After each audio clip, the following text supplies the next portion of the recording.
Economistas que não se curvam aos dogmas. Por Ladislau Dalbor ***.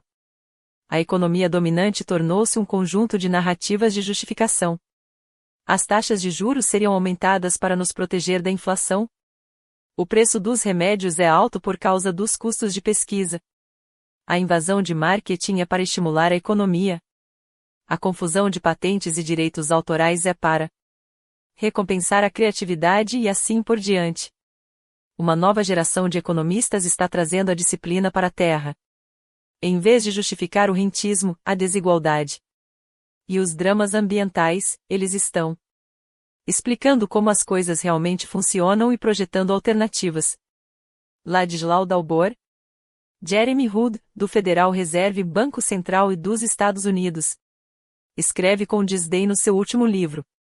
Um guia prático de macroeconomia, que o papel dos economistas hoje é justificar o que a elite quer fazer de qualquer maneira. Desregulamentar, pagar menos impostos. Manter os salários o mais baixo possível Surgem, em todo o mundo, vozes dispostas a mudar os rumos da economia e aproximá-la de ideias como a igualdade e a defesa do planeta. Acredite ou não, Adam Smith ainda está aqui. Não seus escritos sobre sentimentos morais, é claro, mas a história do padeiro, preocupando-se apenas com seu próprio lucro, ele fará muito pão, com qualidade e a um preço razoável, ou não venderá, e outra padaria abrirá na vizinhança. Assim, cada um trabalhando para maximizar seu próprio lucro, o resultado será o conforto econômico e social. Bem, isso certamente não funciona para as indústrias Nestlé, o megafundo BlackRock, a Visa ou os irmãos Koch. Com o alcance global, a conectividade, o dinheiro virtual, os paraísos fiscais e o marketing comportamental, estamos em outra era. Até mesmo a baguete francesa é amplamente recebida crua nas boulangeries de Paris, mas pré-fabricada em grandes quantidades nos arredores da cidade, pronta para o forno de micro-ondas local. Muitos restaurantes seguiram a tendência. A livre concorrência de mercado deveria trazer ordem em um ambiente liberal, cada empresa tentando trazer melhores serviços. Nenhuma regulamentação pública, por favor, a mão invisível garantirá que o ambiente de livre-arbítrio funcione melhor. Preocupações éticas. O negócio dos negócios é o negócio, afirmou Milton Friedman, explicando no documentário The Corporation que uma empresa tem muros, não ética. Muros têm ética? Wall Street amava seu lema ganância é bom, greed is good. O problema não é Milton Friedman, a economia da justificação sempre esteve por aí, mas com que facilidade a mensagem permeou mentes, jornais, universidades e até igrejas, em nome da liberdade. Libertas. Liberdade no contexto da desigualdade é uma farsa. Experimente a livre concorrência no ambiente da Big Pharma ou com corporações de seguro-saúde. Embora muitas pessoas conscientes estejam convencidas da catástrofe em câmera lenta que estamos construindo neste planeta, muito poucas estão cientes do ritmo acelerado da transformação. Quantas pessoas terão de se afogar em enchentes ou fugir de incêndios até que uma grande maioria se convença de que a mudança é necessária e que é necessário gerar força política suficiente para promover a mudança estrutural? As gigantescas corporações em escala mundial, as plataformas de comunicação e as empresas de gestão de ativos, livres de responsabilidade moral e social e com o poder das novas tecnologias, estão nos levando pelo ralo. Proprietários ausentes, prioridades dos acionistas, dinheiro virtual e sistemas de regulamentação pré-históricos que remontam a Bretton Woods criaram um ambiente de vale-tudo, enquanto a nova geração de tecnologias deu às corporações poder em escala mundial. Larry Fink, na BlackRock, administra 10 trilhões de dólares, o orçamento de Biden é de 6 trilhões. Isso não é apenas globalização, é uma bagunça global. A maximização dos dividendos dos acionistas é a regra, independentemente das consequências. E economistas tradicionais e severos discutem se a taxa básica de juros deve ser mantida ou aumentada em 0,5%. Isso visto na TV passa uma impressão de seriedade e de conhecimento técnico. Não se preocupe. Michael Woodson tem toda a razão ao chamar isso de economia lixo, junk economics e 2. Uma questão importante é que os interesses privados são muito eficientes para atingir suas metas delimitadas, enquanto os interesses sociais e ambientais gerais são difusos e, portanto, difíceis de defender. As empresas têm plena consciência disso, e todas elas afirmam sua adesão aos ESGs, mas os interesses pontuais são muito mais imediatos e poderosos, e elas se aproveitam disso. Enfrentamos isso, por exemplo, no Brasil, onde a grande maioria da população quer preservar a Amazônia, mas a gigantesca indústria da soja, do gado e da madeira, com seus interesses concentrados, simplesmente se infiltra. É um sistema que funciona, apesar do impacto devastador. Qualquer tentativa de regulamentação leva a gritos de liberdade ameaçada. Há uma ruptura profunda entre a forma como o sistema deveria funcionar e o que ele consegue alcançar. Basta dar uma olhada na estagnação das metas dos SDGs.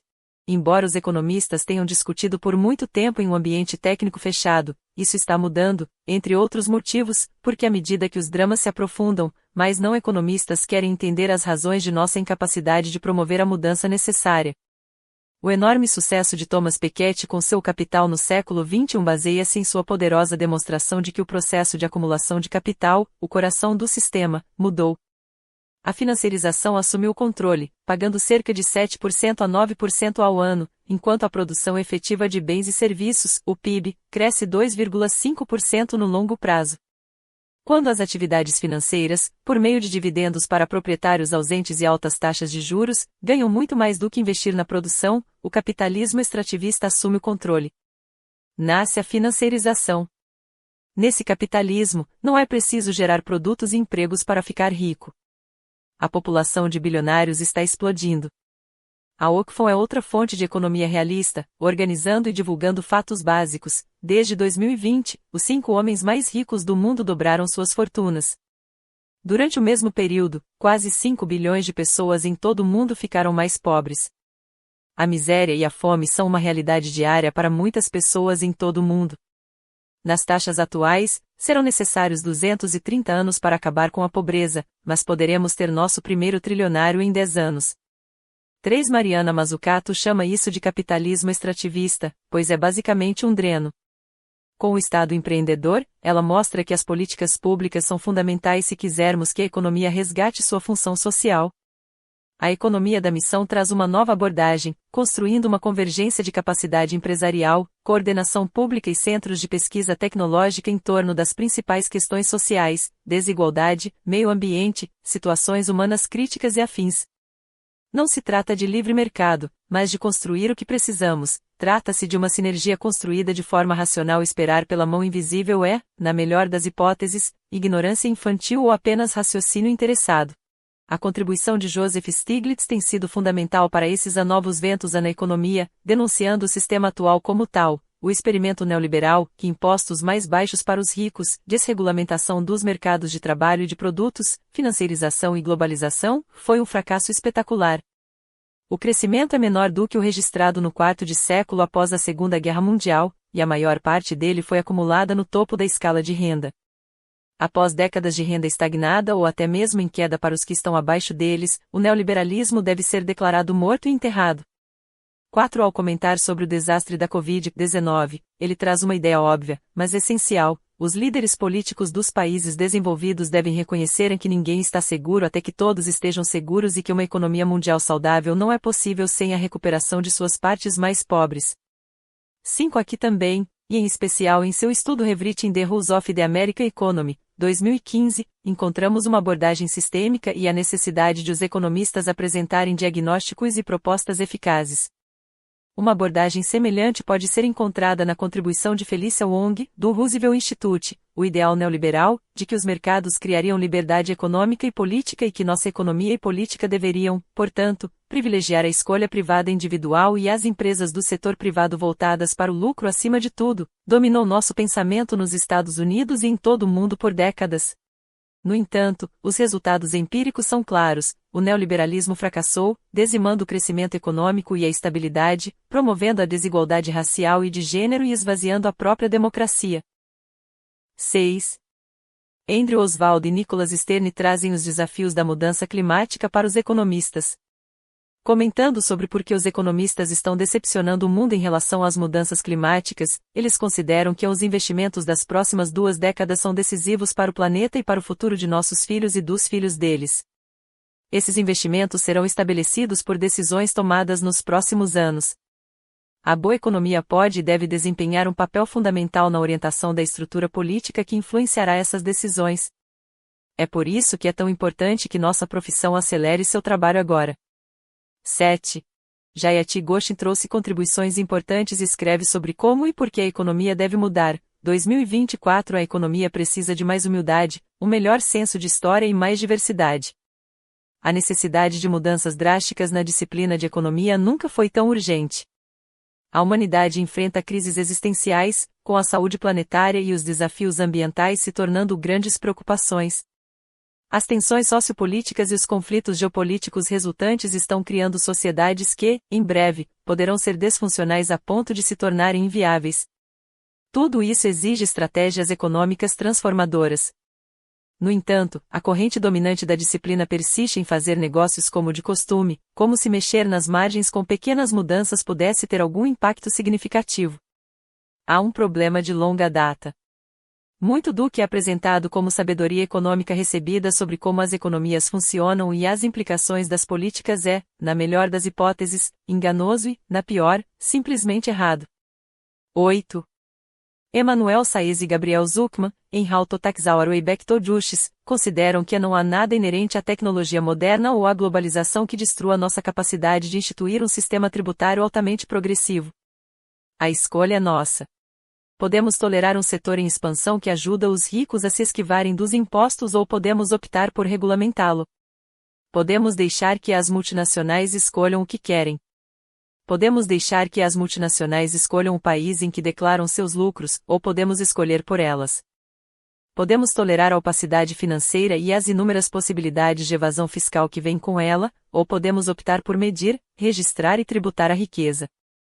9. O livro deles, The Triumph of Injustice, Norton, 2019, é um poderoso apelo à ação. Estou apresentando apenas alguns autores aqui, mas o fato é que uma nova geração está nos trazendo a realidade e apresentando os verdadeiros desafios. Trata-se de uma mudança global na economia, com muitas alternativas claras.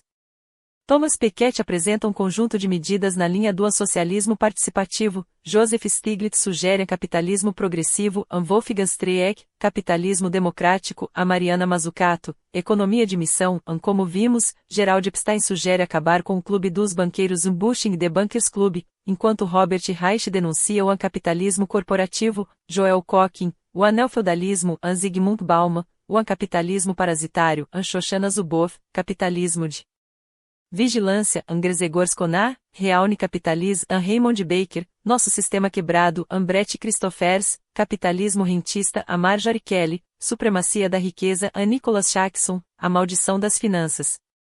Bernie Sanders pergunta, para onde vamos a partir daqui? Noam Chomsky, Quem Governa o Mundo? O relatório da Oxfam em Davos, 2024, intitulado Inequality Inc., nos traz os números básicos chocantes. Na verdade, ocorreram muitas mudanças estruturais, muitas nuvens sombrias estão se formando, para que possamos continuar como sempre, esperando que as coisas se resolvam sozinhas. Uma nova abordagem sistêmica está ganhando peso. Os economistas têm um papel importante a desempenhar, e é hora de nossas universidades atualizarem seus currículos. Ainda estamos ensinando o conto de fadas da mão invisível. O que estamos enfrentando? De acordo com David Boyd, relator especial da ONU, estamos enfrentando um sistema que é absolutamente baseado na exploração das pessoas e da natureza. E, a menos que mudemos esse sistema fundamental, estaremos apenas remexendo as cadeiras do convés do Titanic nos últimos 6 anos. Fiquei enlouquecido com o fato de os governos simplesmente não se darem conta da história. Sabemos que o setor de tabaco mentiu com todos os dentes durante décadas. O setor de chumbo fez o mesmo. O setor de amianto fez o mesmo. O setor de plásticos fez o mesmo. O setor de pesticidas também fez o mesmo. Não consigo fazer com que as pessoas pisquem os olhos. É como se houvesse algo errado com nossos cérebros, pois não conseguimos entender a gravidade da situação. Precisaremos de muito mais do que economistas conscientes. 10. Asterisco Ladislau Dalbor, economista, é professor da PUC-SP e consultor de várias agências da ONU. Tradução, Glauco Faria. Notas. 1. The Guardian, April 28, 2024. 2. Michael Woodson, J. for Junk Economics, A Guide to Reality in Age of Deception, Isla Verlag, 2017. 3. Oxfam, Inequality Inc., 2024. 4. Joseph Stiglitz, After Neoliberalism, Progressive Capitalism, 2019. 5. Joseph Stiglitz, Jet Interim Report, Institute for New Economic Thinking, 2021. 6. Felicia Wong, The Emerging Worldview, How New Progressivism is Moving Beyond Neoliberalism, Roosevelt Institute, January 2020. 7. Andrew Oswald and Nicholas Stern, Why Are Economies Letting Down the World on Climate Change, 2019. 8. Jayati Ghosh, Why and How Economics Must Change, IMF, Finance and Development, Marte 2024.